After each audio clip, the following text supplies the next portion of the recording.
একদিকে রাজ্যের মুখ্যমন্ত্রী মমতা বন্দ্যোপাধ্যায় যখন ক্ষতিগ্রস্ত পরিবারকে অনুদান দেওয়ার জন্য মুর্শিদাবাদের সুতিতে, তখন মানবাধিকার কমিশনের কার্যালয়ের সামনে ধর্ণা মঞ্চ থেকে সরাসরি হুঁশিয়ারি রাজ্যের বিরোধী দলনেতা শুভেন্দু অধিকারীর। অর্থাৎ তিনি সেখানে মুখ্যমন্ত্রীকে চিটিংবাজ বলে তোপ দেখেছেন এবং তার পাশাপাশি মুখ্যমন্ত্রী জানাচ্ছেন যে তিনি ক্ষতিগ্রস্ত পরিবারদের অর্থাৎ 200-রও বেশি ক্ষতিগ্রস্ত পরিবারকে সহায়তা প্রদান করবে। সেখানে রাজ্যের বিরোধী দলনেতা জানাচ্ছেন মুখ্যমন্ত্রী বেছে বেছে 40 জনকে জোগাড় করতে পেরেছেন কিনা সন্দেহ, এবং তারাও প্রকৃত ক্ষতিগ্রস্ত কিনা সেটা নিয়েও সন্দেহ রয়েছে।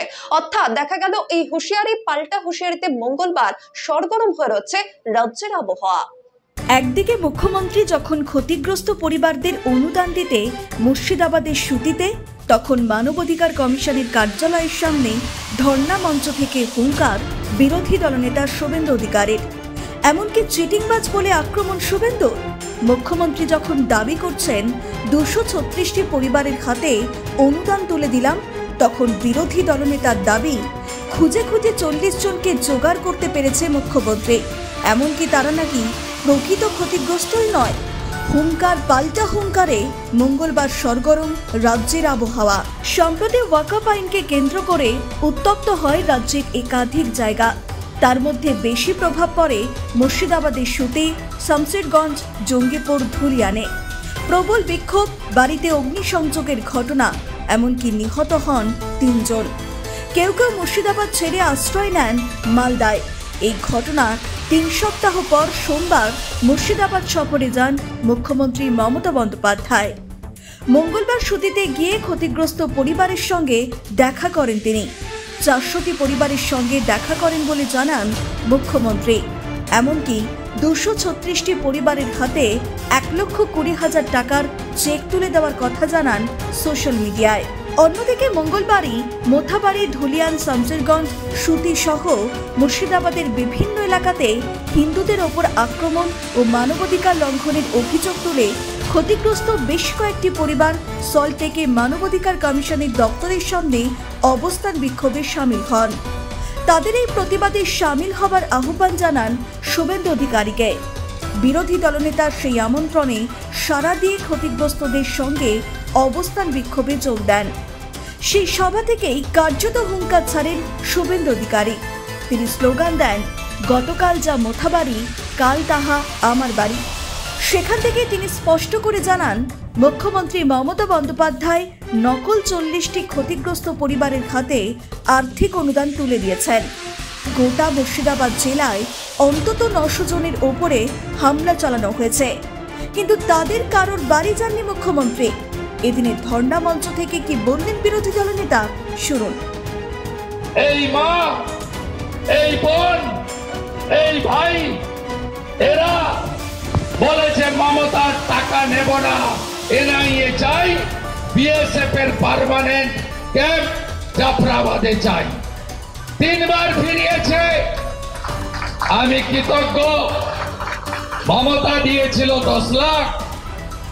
আমি এনজিওর মাধ্যমে 10,01,000 টাকার চেক নিয়ে গেছিলাম।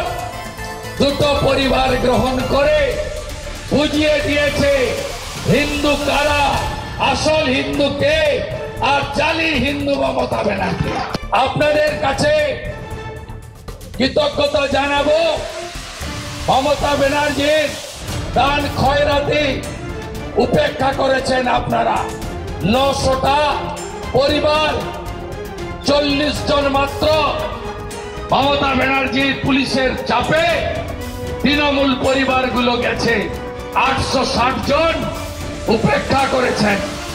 আজকে ধুলিয়ান, শামশেরগঞ্জে, জাফরাবাদ, বেদবোনা, লালপুর সব জায়গায় হিন্দু পরিবারগুলো বাড়িতে বেলা 11টা থেকে কালো পতাকা তুলে মমতা ব্যানার্জিকে ঘৃণার সঙ্গে প্রত্যাখ্যান করেছে। মমতা ব্যানার্জির 14 বছরের রাজত্বে প্রথম মুখ্যমন্ত্রীকে হিন্দু সমাজ বয়কট করলো, উপেক্ষা করলো। আমরা ভাড়া করে গাড়িতে লোক আনিনি, সব মোথাবাড়ির লোক শামশেরগঞ্জের লোক, ধুলিয়ানের লোক, আপনারা আজকে প্রমাণ করে দিলেন হিন্দুরা বিক্রি হওয়ার লোক নয়। হিন্দুদের কিনতে পাওয়া যায় না।